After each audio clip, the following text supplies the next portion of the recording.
Video 33 Advaita Vedanta as taught by Sri Ramana Maharshi. Be established in non-universe.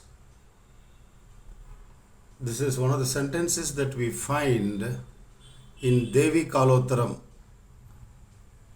an ancient work translated by Sri Ramana Maharshi.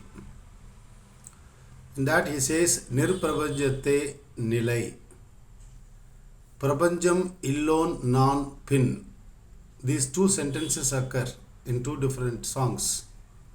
Nirprabhanjate Nilai. Be established in non-universe. Prabhanjam illon non pin.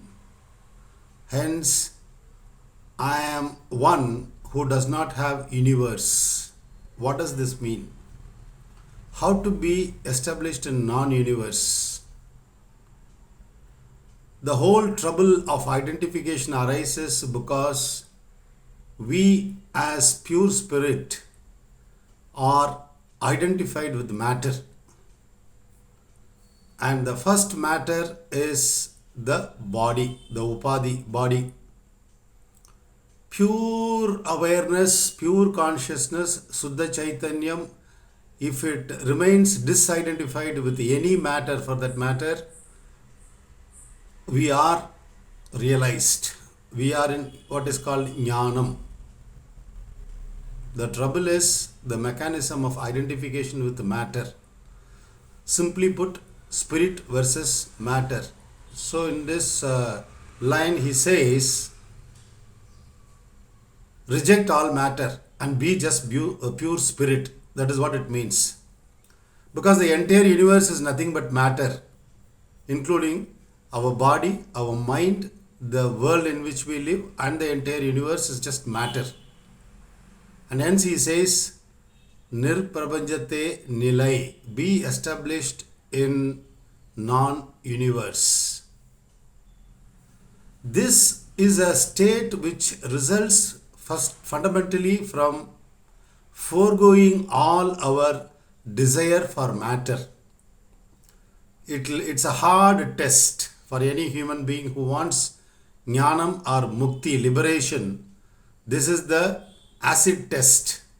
Are you willing to give up your desire for anything in the universe? Not even an atom you should shake hands with. That is what it means. That's what I have understood. It is a hard lesson, but you cannot have your cake and eat it too. If you want to be liberated, you don't want to be born again, you want to be liberated from the cycle of birth and death forever, be willing to give up your association with matter of any kind.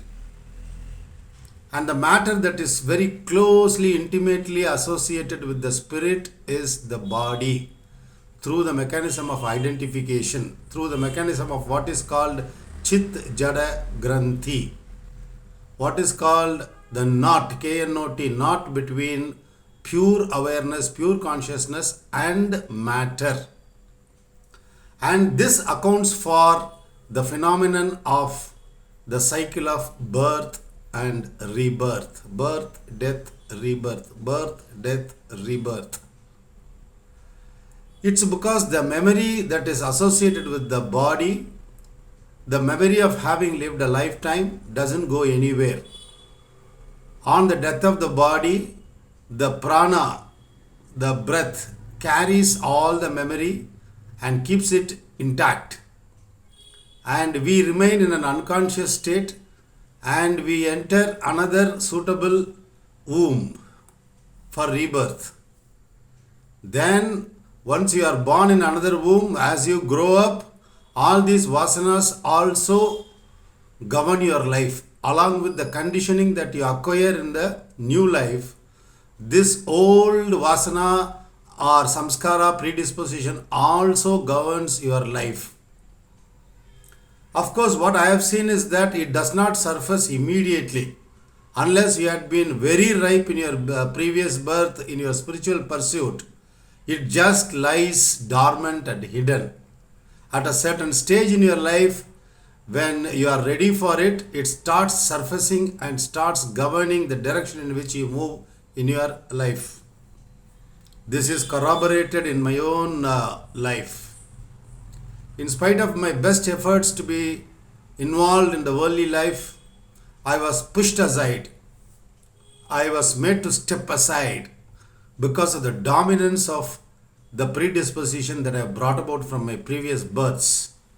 Of course, it is an inference, but when you do research on your own life, you cannot but come to this conclusion that the predispositions, the vasanas, don't spare you.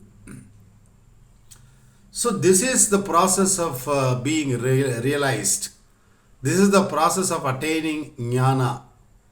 It is not something that you acquire through the application of your mind, the way you acquire a degree, the way you become successful in worldly life, the way you accumulate money and wealth, the way you build your muscles through exercise in the gym. No, that is not how jnana is attained.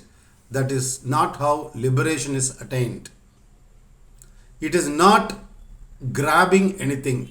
It is letting go. Lock, stock and barrel. If we are willing to let go of the body, the mind, the world and the universe, neti, neti, neti, I am not this, I am not this, I am not this, then slowly we'll end up being the pure consciousness. Shastra defines our ultimate nature as Brahman. Brahman is defined as existence, consciousness, bliss. When I say existence, it means, it does not mean existing objects. The underlying existence principle is existence. That which manifests as the entire universe, all the objects of the universe, that is existence, pure existence. Where science has not arrived yet, they go deeper, they break down the atom to its constituent units, they go deeper, deeper, deeper, and they say that it is neither matter nor spirit. I mean, I'm not a science student, that's what I get to hear. They give various theories such as string theory, etc. But our rishis have experientially experimented with it and then found it out. They have put it forth and they have gone. Last 5,000 years we have had this knowledge of Advaita, non-duality, Tattvamasi. You are that Brahman, pure existence and then pure consciousness. Consciousness or awareness are used synonymously. Awareness is not being aware of anything at all. Normally, when we think of awareness, we think that it has to be an awareness of an object. That is how we have trained ourselves. That is how we are habituated. But here awareness means just pure awareness, but that pure awareness shines forth, illumines all objects in the world, including the mind, its contents, and the body and the universe. But it remains knowing itself and illumining all objects.